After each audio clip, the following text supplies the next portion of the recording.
The Senran Kagura franchise has always straddled the fine line between ambitious hack and slash and straight-up filthy fan service. It's never been one to shy away from its more questionable content, and each subsequent release has basically doubled down on everything the series holds near and dear, which is to say big boobs and putting anime girls in compromising positions. It's objectionable, for sure, but all a bit too silly to be taken seriously. Senran Kagura Reflections strikes a different tone. It's not very amusing, and it's certainly not a fast-paced action game. Instead, developer Honey Parade Games is taking a softer approach, creating a more intimate setting. It strips away all the muscle memory requirements of the past games in favor of pure fan service. It also stripped away the fun. Reflections is all about getting some one-on-one time with Asuka of the Hanzo National Academy.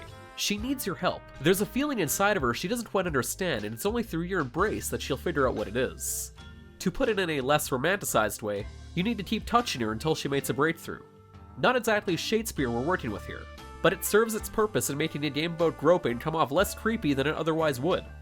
To help Asuka reach her conclusions, players will use a bit of reflexology. It starts with her hands, which you take hold of and start stroking a palm or finger hoping to trigger a dream sequence. Not every finger has a thought connected to it, and she lets you know when it isn't going anywhere. These dream sequences aren't grounded in any sort of franchise history. They're more of a series of what-if situations where a more extended version of that question would be, what if I did to touch you all over? Each of these scenarios begins with a little bit of dialogue that can change depending on which order you play it. Most of them are pretty inoffensive, such as helping her prepare for a handshaking event or rubbing her down after a massive battle. Others venture closer to flowers in the attic territory. These fantasies give you access to almost her entire body. Using the motion controls, though standard controls are available too, you can squeeze, touch, massage, and playfully slap her from the thighs up. Pretty much anything goes, including just batting her boobs around for a while. She won't like it, but she won't exactly stop you from doing it either.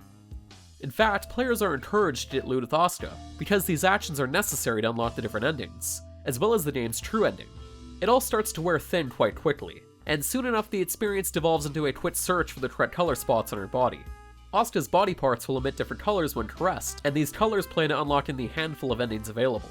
Quite honestly, you really only need to see one ending to see them all, as they're pretty much just slight variations for being grateful of your touch. Even if you do nothing but play with her boobs and hose her down with a water gun, she'll still thank you in your magic hands in the end. Rub and touch her body enough and you unlock the final massage session, Glorious Reflexology. These are dream sequences within dream sequences where you use your hands, a brush, or a roller to really work her muscles. Like the full body reflexology, you can use motion controls here, but they're far less accurate than standard controls. Despite the compromising positions she puts herself in for these sequences, it's all pretty tame by franchise standards. There's nothing left to unlock or surprise players with how sexualized the series can be. That is until you unlock the vibrator. Sorry, not vibrator, massager. This is by far the easiest of the glorious reflexology tools to use, and one most people won't stray from once they unlock it. You don't apply it to where you're probably thinking you do. Rather, you press it into the top of her tummy and watch as her boobs begin to vibrate. It's actually a bit of a strain on the wrist to get the Joy-Con into the correct position to pull it off. But once you do, boy howdy, you'll find it's absolutely not worth it. Senran Kagura Reflections is very much a one-trick pony, if a pony falling on its face were considered a trick. All of the different reflexology courses tire out well before unlocking the first ending. And by the time the credits roll after the true ending to this thing, most players will have already had more than enough. Reflexology basically boils down to just poking and prodding the poor girl, which isn't exactly a lacking feature in Japanese games with big-breasted protagonists.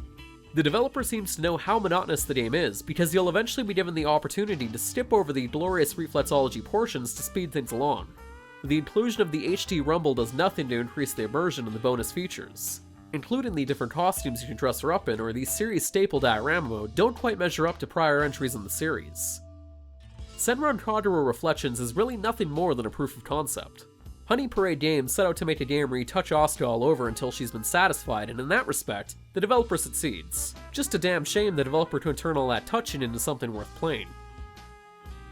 But for more written reviews and original features, be sure to head on over to Destructoid.com.